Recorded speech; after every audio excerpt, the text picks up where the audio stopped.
السلام عليكم ورحمة الله تعالى وبركاته أصدقائي الكرام متابعينا في كل مكان متابعين قناة عربي سكتش أب. أهلا بكم في الدرس ال 25 معانا من سلسلة تعلم برنامج الكاد.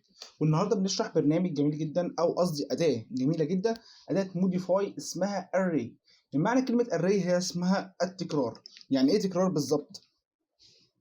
يعني يا فندي إحنا كان بيكون عندنا مستطيل محترم كده، فالمستطيل ده عشان مثلا أنقله على مسافات معينة يا إما ممكن أعمله كوبي، اقعد اعمل كوبي عشان بالظبط كده اقعد اعمل تكرار للمستطيل بتاعي، فممكن اتعب نفسي وعشان اشوف المقاسات تبقى صح من هنا لهنا تكون مظبوطه ومن هنا لهنا تكون برضو مظبوطه، او ان مثلا عندي ترابيزه وما جيت مثلا كان عندي كرسي هنا حوالين مثلا عايز اعمله، فكنت بعمل كوبي وانقل لحد هنا واعمل كوبي وانقل لحد هنا واعمل كوبي وانقل لحد هنا، فالموضوع معايا كان موضوع لخبطه او موضوع انه بتعب نفسي زياده عن اللزوم او بعمل خطوات كتيره، او ممكن الاداه اللي انا بعملها بتاعت الكوبي او الموف ما تظبطش معايا. فاداه الري هي اداه جامعه بين الموف والكوبي مع بعض، ان انا بعمل موف بس الكوبي كمان معاها ب دايمنشن معين، دايمنشن مثلا متساوي معايا. قائمه الري لا اما من الكيبورد بدوس الري هنا، قصدي لا اما من الشاشه من فوق الاقي مكتوب الري ولو دوست عليها هلاقي ثلاث انواع منها. ريكتانجل اللي هو طول في عرض اكس وواي وزد، بيس اري اللي انا مثلا عندي يكون خط منحنى وامشي عليه اللي انا عايزه، او بولار ديت اللي هي بالظبط زي ما بقول لك ترابيزه وكراسي حوالينها. او من اداه الموديفاي فوق الاقي كلمه اري وهلاقي برده ثلاث حاجات، او لو دوست على الكيبورد اي ار ار هلاقي عندها اري، فهنا بيقول لي فين الشكل بتاعك اللي انا كنت هختاره الاول سيلكت، ثم هيقول لي انت عايز تختار ايه، هل اري عاديه ريكتانجل ولا بيس ولا بولار. اوكي. نيجي اول حاجه نرسم مستطيل معانا كده. المستطيل ده مثلا نخليه 20 في مثلا ايه 35.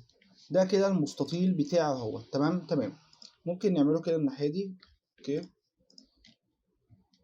لو انا عايز اظبط المستطيل ده بحيث يكون فيه 4 بنفس التساوي بتاعي، فهعمل ايه؟ هعمل كوبي مثلا وادوس من هنا اشوف مثلا دي 35، فعايز امشيه 75. اوكي. وبعدين اروح واخد الاتنين دول كده اعمل سي تاني كوبي يعني، وبعدين اخد دول وامشي لحد هنا وامشي لحد هنا وامشي لحد هنا واعمل نفس الخطوات فوق تاني. تمام.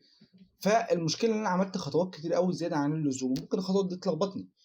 تمام. فاعمل ايه بالظبط؟ فادوس مثلا على ده اختاره وادوس اي ار ار الري اهيت، اقول له عايز الريكتانجل، عمل لي بالظبط هنا 4 اعمده وثلاث صفوف. اوكي. طب انا مش فاهم يا باشا، يعني انا مش فاهم ده اتعمل على اساس ايه؟ اتعمل على اساس فوق هنا في مربع كامل، ده اساس التحرك بتاعي.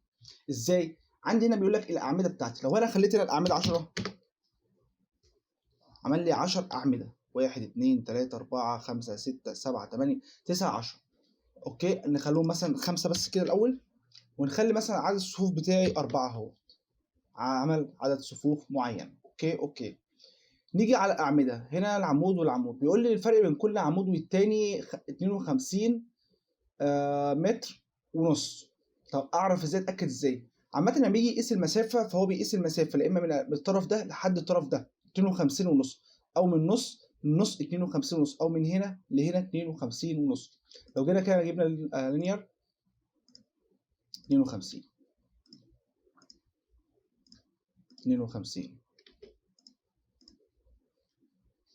52. لو ندوس تاني على اي شكل في دول هيوصلني للاري بتاعتي من تاني. فالشكل معايا 52. ممكن نعمل هنا الشكل 75 اهو، الشكل من هنا 75. اوكي، كل واحد والتاني 75. ممكن نخليه مثلا يعني ممكن نخليه 80 اهو، ظبط من هنا الطرف ده لحد الطرف هنا 80. تمام. هنا بيقول لك التوتال مثلا بكل مثلا كام يعني دول كده على بعضهم. فاكرين لما احنا كان عندنا مثلا ريكتانجل مستطيل نعمل كوبي ثم ناخد الخط ده ونعمل اري نقول له عايزين 20 مره ونعمل فت ده عباره عن ايه؟ اللي انا بوصل لحد النهايه بتاعتي، اقول له مثلا دي نهايه الحته بتاعتي فعايز 20 ريكتانجل بمسافه بقى هو يظبطها لي. تمام. هو ده نفس الكلام بالظبط اللي انا بدوس هنا بالظبط، هو ما جمع لي هنا المسافه من ديت وديت ودي قالها لي 320. فانا مثلا لو قلت له هنا انا عايز 450 فهو هيظبط لي المقاسات، يقسم لي 450 على الخمس مسافات دول بحيث ان كل واحده تبقى 112 ونص. ف112.5 112.5 هيجمع بالظبط مع بعضهم كل الحاجات. تمام. في نفس الموضوع برضو نخلي مثلا نرجع للتمرين تاني، برضو نيجي على هنا الصف بتاعي، انا عندي 4 صفوف، 1 2 3 4، اقدر ازوده واقدر انقصه، اقدر اخليهم 2 من كل مسافه والتانيه، خليها 4 بس يعني خلاص. كل مسافه والتانيه نيجي نبص كده تاني من هنا لهنا، وندخل تاني على الاري، نقول مثلا دي نخليها 50 اهي. معلش شيل دي كده.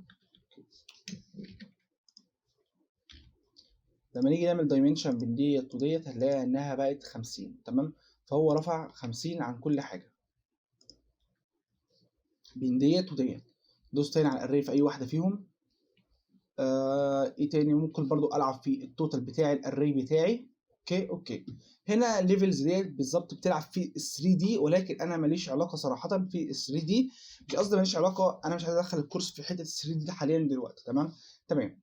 نقفل دي كده، وممكن نبص لحاجه تانيه. ممكن اضغط هنا بالظبط، ومن هنا اطلع شويه. يعني فاهم قصدي ايه؟ دلوقتي هو عمل المسافه بين كل صف والتاني مثلا 50، فلما اعمل هنا بدل ما اقعد اكتب هنا 5 6 7، لا انا اقدر اشد واحده كده ابقى 5 بقوا 6 7.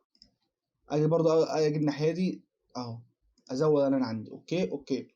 اقدر مثلا هنا اتحرك في نظام العمود بتاعي على مستوى الصف، وكذلك برضو هنا العكس ساعات بيزود معايا. تمام.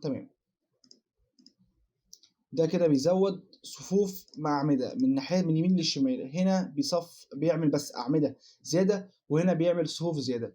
هنا بيعمل بمقدار الدبل. يعني ايه؟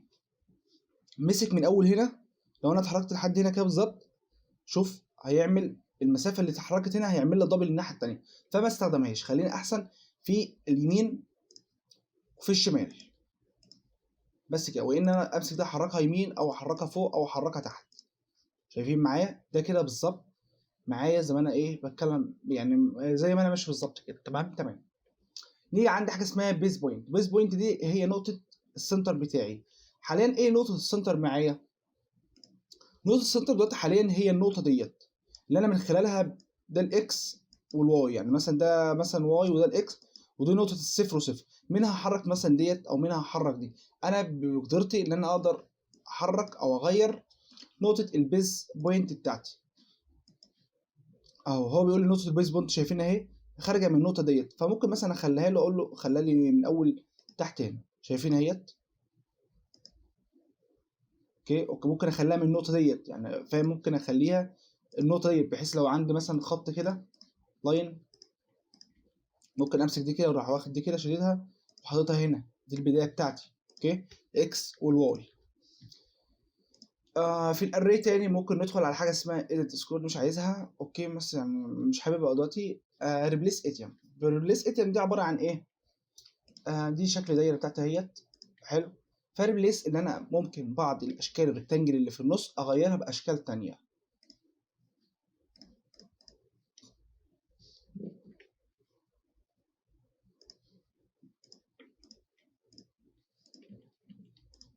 نخليها جوين بس كده عشان يبقى بولي لاين على بعضه.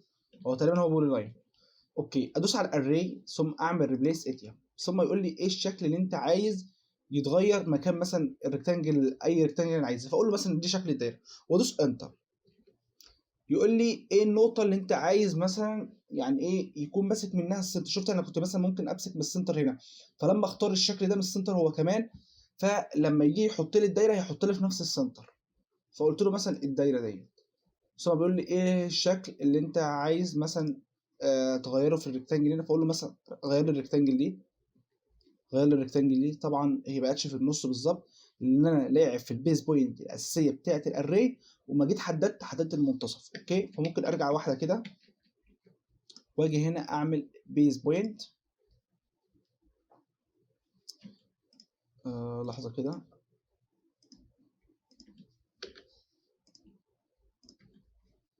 حلو. بيز بوينت وهخليها في النص مكانها الاساسي. حلو. خليتها في النص مكانها الاساسي. اعمل نفس الحركه تاني، ادوس اقول له ريبليس، اقول له اعمل لي ده. انا محتاج الدايره دي هي اللي هتتغير، هتمسكها منين؟ فدي في المنتصف، يبقى خلاص هخلي دي كمان دي في المنتصف. تمام. ايه الاشكال اللي انت عايز تعملها؟ فاقول له مثلا ممكن الشكل ده، ممكن الشكل ده، ممكن الشكل ده، ممكن الشكل ده، ممكن الشكل ده، ممكن الشكل ده، ممكن الشكل ده. ممكن نعمل نفس الحوار، نعمل ريبليس، اروح ماسك الشكل ده واقول له انتر، اقول له عايز تمسكها برضو نفس الكلام. طبعا دي ما لهاش سنتر، فممكن ادي بس سنتر اي، خلاص اي واحد ليها وخلاص. اقول له مثلا اعمل لي الشكل ده اهو،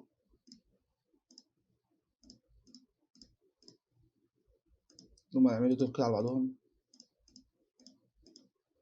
تمام. ممكن خلصت الشكل ده كله. طبعا الشكل مثلا باظ معايا، وجه المدير بتاعي زعل قال لي انت غبي، انت بتفهمش، انت خلاص اتأسفت لك خلاص. واروح عامل بستة اهيت، هيرجع لي كل حاجه زي ما كانت من غير ما العب في الاشكال ديت. اوكي. واعمل كلوز اري.